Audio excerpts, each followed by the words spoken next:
Hello aspirants, welcome to Competition Guru, number one coaching institute for online classes and offline classes. आज की इस video में हम discuss करेंगे अबाउट एसएससी जीडी नोटिफिकेशन 2023। अगर आप अलग अलग फोर्सेस में भर्ती होना चाहते हैं, कांस्टेबल लगना चाहते हैं, जैसे कि एसएसबी हो गया, बीएसएफ हो गया, आईटीबीपी हो गया, तो आप एसएससी जीडी का एग्ज़ाम क्लियर करके इन डिफरेंट फोर्सेस में भर्ती हो सकते हैं। और कौन कौन सी फोर्सेस में आप इस एग्ज़ाम के थ्रू भर्ती हो सकते हैं, इसका एलिजिबिलिटी क्राइटेरिया क्या है, एग्ज़ाम डेट्स क्या रहेंगी, पैटर्न जो है एग्ज़ाम का वो किस तरह का रहता है, वो सब कुछ हम इस वीडियो में डिटेल में डिस्कस करेंगे। तो ये वाली वीडियो आप एंड तक ज़रूर दें। सबसे पहले हम बात कर लेते हैं टोटल नंबर ऑफ पोस्ट के बारे में। इस बार जो टोटल नंबर ऑफ पोस्ट हैं एसएससी जीडी के लिए वो 50,000 से ज़्यादा अनाउंस की जाएंगी। ठीक है, जिसमें मतलब अगर आप अच्छे से थोड़ा सा हार्ड वर्क करते हो तो एग्ज़ाम क्लियर करके इस बार आप गवर्नमेंट जॉब ले सकते हो। बट कौन से बच्चे गवर्नमेंट जॉब ले सकते हैं ये भी आपको पता होना चाहिए। तो आपकी जो क्वालिफिकेशन है वो मिनिमम आप 10th पास होनी चाहिए और आपकी जो एज है वो 18 से 23 साल के बीच में होनी चाहिए, तभी आप एसएससी जीडी का एग्ज़ाम दे सकते। ठीक है, अगर हम इसके इम्पॉर्टेंट डेट्स के बारे में बात करें तो इसका जो एप्लीकेशन है वो अप्रॉक्सीमेटली 24 नवंबर से लेकर 28 दिसंबर तक शुरू हो जाएगा। ठीक है, इसके बीच में आप एप्लीकेशन फॉर्म को फिल कर सकते हो। एग्ज़ाम डेट क्या रहने वाली है ये भी अनाउंसमेंट आपको जल्दी ही की जाएगी। ठीक है, तो पोस्ट नेम इसके अंदर कौन सा आता है, आप क्या लगोगे, कांस्टेबल लगोगे। ठीक है, हमारा जो स्टाफ सिलेक्शन कमीशन है वही इस एग्ज़ाम को कंडक्ट करवाता है जैसे कि बाकी एग्ज़ाम्स को करवाता है। तो कांस्टेबल लग सकते हो। टोटल नंबर ऑफ पोस्ट 50,000 से ज़्यादा ही रहने वाली हैं। ऑनलाइन एप्लीकेशन जो है वो ऑनलाइन ही आप अप्लाई करोगे। ठीक है, और जो ये एग्ज़ाम है वो नेशनल लेवल का एग्ज़ाम होता है और इसका मोड जो है वो ऑनलाइन मोड ही होता है, जैसे कि बाकी एग्ज़ाम है बैंकिंग वाले उन्हीं की तरह रहे। तो इम्पॉर्टेंट डेट्स आपको याद रखनी है। ठीक है, 24 नवंबर से 28 दिसंबर, और इसका जो एग्ज़ाम डेट है वो फरवरी से मार्च के बीच में आ जाएगी। जब भी आपका एडमिट कार्ड आएगा तो एग्जैक्ट डेट आपको वहाँ पे पता लग जाएगी। तो मतलब अभी आप बच्चों के पास काफ़ी ज़्यादा टाइम है। बहुत सारे ऐसे बच्चे होंगे जिन्होंने 10th पास किया है, 12th पास आउट हैं और वो एक गवर्नमेंट जॉब ढूंढ रहे हैं, तो वो गवर्नमेंट जॉब एसएससी जीडी के थ्रू ले सकते हैं। उसके लिए आज से ही आपको मेहनत अपनी शुरू कर देनी है, क्योंकि इसमें रिटन एग्ज़ाम होता है, उसके बाद बाकी प्रोसेस आता है। तो सबसे पहले तो आपको ये रिटन एग्ज़ाम को क्लियर करना होगा, जिसका कुछ सिलेबस रहता है, एग्ज़ाम पैटर्न रहता है, वो आपको अच्छे से पता होना चाहिए। और जब आप इस एग्ज़ाम को क्लियर कर लोगे तभी फिर आप गवर्नमेंट जॉब ले सकते हो। ठीक है, तो इसमें जो टोटल नंबर ऑफ वैकेंसीज हैं वो मेल्स के लिए अलग हैं, फीमेल्स के लिए अलग हैं। जो भी आपका जेंडर है उसके अकॉर्डिंग आपको प्रेपरेशन करनी होगी कि आपने किस तरह से दूसरे बच्चों के साथ compete करना है। ठीक है, अगर फ़ी की बात करें तो जो जनरल मेल हैं, लड़के हैं, मतलब वो 100 फ़ी देंगे, और बाकी अगर आप फीमेल हो, एससी हो, एसएसटी हो तो आपके लिए नो फ़ी। ठीक है, कोई भी फ़ी आपको नहीं देनी होगी, सिर्फ आपको क्या है,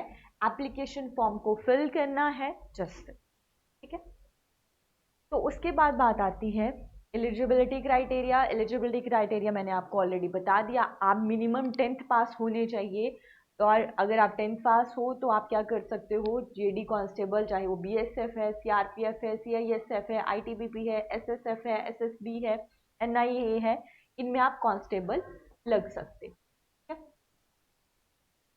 एज लिमिट भी मैंने आपको डिस्कस कर दी है, आपकी एज 18 से 23 के बीच में होनी चाहिए। अब बात आती है इसकी सिलेक्शन प्रोसेस की। तो सिलेक्शन प्रोसेस के लिए सबसे इम्पॉर्टेंट चीज़ है written exam. Computer based exam होगा। ठीक है, ऑनलाइन एग्ज़ाम होगा आपका। तो मतलब आपको सबसे पहले इस एग्ज़ाम को क्लियर करना होगा। ठीक है, अगर ये एग्ज़ाम क्लियर कर लेते हो उसके बाद फिजिकल एफिशिएंसी टेस्ट होगा आपका, फिजिकल स्टैंडर्ड टेस्ट होगा और लास्ट में आपका मेडिकल टेस्ट होगा। ठीक है, तो सबसे इम्पॉर्टेंट चीज़ हमारे लिए आती है, सबसे पहला जो आपके लिए स्टेप है कि आप रिटन एग्ज़ाम को क्लियर करो। ठीक है, बाकी चीज़ें सेकेंडरी हैं। अगर ये चीज़ प्राइमरी है हमारे पास, अगर आप ये चीज़ को क्लियर कर लेते हो, अगर एग्ज़ाम को क्वालिफाई कर लेते हो, उसके बाद आप सोच सकते हो कि ठीक है भाई आप अब कांस्टेबल लग सकते हैं। उसके लिए आपको जानना होगा एग्ज़ाम पैटर्न को, क्योंकि एग्ज़ाम पैटर्न अगर कोई भी एग्ज़ाम दे रहे हो, सिर्फ एसएससी जीडी की बात नहीं है, कोई भी एग्ज़ाम आप देते हो तो सबसे पहले उसका एग्ज़ाम पैटर्न फाइंड आउट करो। तो इसमें सिलेबस क्या आता है, प्रीवियस ईयर में क्वेश्चंस किस तरह से पुट ऑन किए गए थे, कौन से टॉपिक्स को एग्जामिनर ज़्यादा वेटेज देता है ना, वो सारी चीज़ों का अच्छे से एनालिसिस करने के बाद ही आपको अपनी प्रिपरेशन स्टार्ट करनी चाहिए। ऐसा नहीं कि बस बुक्स उठाई और पढ़ना शुरू कर दिया, क्योंकि आज की डेट में कंपटीशन काफ़ी ज़्यादा हाई रहता है। आप इसे बिना सोचे समझे पढ़ना शुरू कर देते हो तो बहुत फ्यू लेस चांसेस होते हैं कि आप अपना एग्ज़ाम को क्लियर कर पाओ। ठीक है, एक प्रॉपर स्ट्रैटेजी आपको चाहिए होता है, अच्छा स्टडी मटेरियल आपको चाहिए होता है, एक प्रॉपर गाइडेंस की आपको ज़रूरत पड़ती है, तभी आप एग्ज़ाम को क्लियर कर सकते। तो एग्ज़ाम पैटर्न ये इस तरह से है, आपसे जनरल इंटेलिजेंस और रीजनिंग के 20 क्वेश्चन पूछे जाएंगे, ईच फॉर 2 मार्क्स, मतलब टोटल जो मार्क्स हो गए वो 40 हो गए। आपका जीके और जनरल अवेयरनेस के भी 20 क्वेश्चन पूछे जाएंगे। एलिमेंट्री जो मैथमेटिक्स आता है, बेसिक मैथमेटिक्स जो आपने पढ़ा होता है, ठीक है, वहाँ से भी 20 क्वेश्चन आएंगे। और इसके अलावा लैंग्वेज से भी आपसे क्वेश्चन पूछे जाते हैं 20 नंबर के, कि आपके पास ऑप्शन है कि आपने इंग्लिश चूज़ करना है या हिंदी चूज़ करना है, दोनों में से कोई भी एक आप चूज़ कर सकते हो, जो भी आपकी प्रेफरेंस हो, मतलब जिस भी लैंग्वेज पे आपकी बहुत अच्छी कमांड है। क्योंकि यहाँ पे जो क्वेश्चन है वो ग्रामर से आपसे क्वेश्चन पूछे जाते हैं, तो अच्छी जिस पे कमांड है वो आप लैंग्वेज चूज़ कर सकते हो। ठीक है, तो इस तरह से टोटल आपका एग्ज़ाम पैटर्न आ गया। 1 घंटे का आपको टाइम मिलेगा, उस 1 घंटे में आपको क्या करना है, ये सारे के सारे जो भी क्वेश्चंस आपसे पूछे जाएंगे उनको सॉल्व करना। ठीक, इसके अलावा अगर हम बात करें हाइट की, तो जनरल जो मेल्स हैं, फीमेल्स हैं, या एससी हैं, एसएसटी हैं, उनके लिए अलग अलग हाइट की लिमिट दे रखी है। तो आपने ये पहले एनालाइज कर लेना है कि आपकी हाइट कितनी है। मिनिमम हाइट का रिक्वायरमेंट रहता है इस एग्ज़ाम में, तो इतनी आपकी मिनिमम होनी है। उसके बाद ये जो हमने बात की कि अलग अलग सिलेबस है, आपका जीके हो गया, रीजनिंग हो गया, मैथ्स हो गया, है ना, तो इसमें से आपको कौन कौन से टॉपिक हैं वो भी मैंने आपको सामने रखे हैं। आप देख सकते हो कि ये टॉपिक से आपको करना है। जैसे कि अगर लैंग्वेज की बात करें, कॉम्प्रिहेंशन आपके सामने दिया जाएगा, sentence formation, parajumble, synonym, antonyms, ये सारे क्वेश्चन आपसे पूछे जाते हैं। जनरल अवेयरनेस ही हो गया, जो बाकी एग्जाम के लिए रहता है वही इसका भी जनरल अवेयरनेस रहता है। एलिमेंट्री में आपको number system, percentage, average, ratio, interest, profit, जो आपने 10th तक पढ़ रखा है, बेसिक एलिमेंट्री जो मैथ्स है वहाँ से क्वेश्चन पूछे जाते हैं। बहुत बाहर से नहीं पूछे जाते, बट डिफ़िकल्टी लेवल अच्छा रहता है, तो आपको उसी के अकॉर्डिंग प्रिपरेशन करना है। और उसके बाद आपका रीजनिंग आ गया, उसके भी अलग अलग टॉपिक हैं, ये सारे टॉपिक आपके प्रिपेयर होने हैं। तो ये टॉपिक्स के अकॉर्डिंग ही आपको अपना प्रिपरेशन स्टार्ट करना।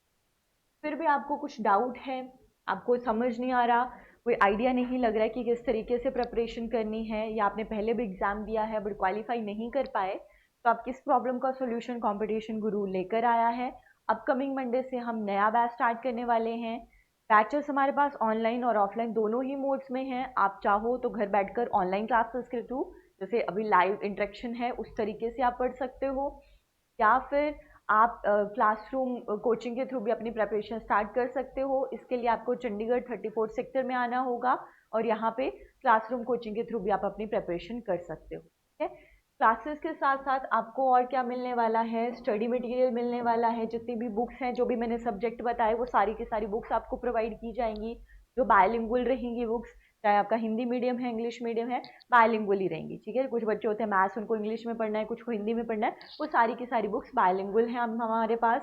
इसके अलावा आपकी प्रेपरेशन को चेक करने के लिए, आपके सेल्फ असेसमेंट के लिए कि कितना अच्छे से आप प्रिपेयर कर रहे हो, हम लोग मॉक टेस्ट भी प्रोवाइड करते हैं। ठीक है, तो मतलब आपको क्लासेस के साथ साथ स्टडी मटेरियल, बुक्स भी मिलेगा, मॉक टेस्ट भी मिलेंगे, टेस्ट सीरीज भी मिलेगी आपको, और साथ में आपको रिकॉर्डेड लेक्चर भी प्रोवाइड किए जाते हैं। ठीक है, तो ये सारी फैसिलिटीज़ आपको प्रोवाइड की जाएंगी अगर आप कंपटीशन गुरु का एसएससी जेडी का बैच में एडमिशन लेते हो। और एडमिशन के लिए आपको क्या करना है, ये नंबर है 8284867867, या फिर 7986466610, इस पर कॉल करना है, या डायरेक्टली आप हमारा सेंटर भी विजिट कर सकते हो जो चंडीगढ़ 34A सेक्टर में है।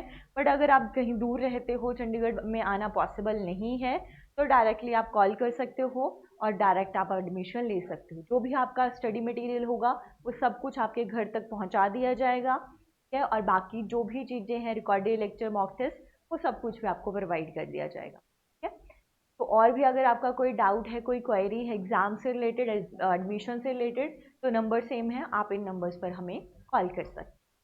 That's all for today, all the best.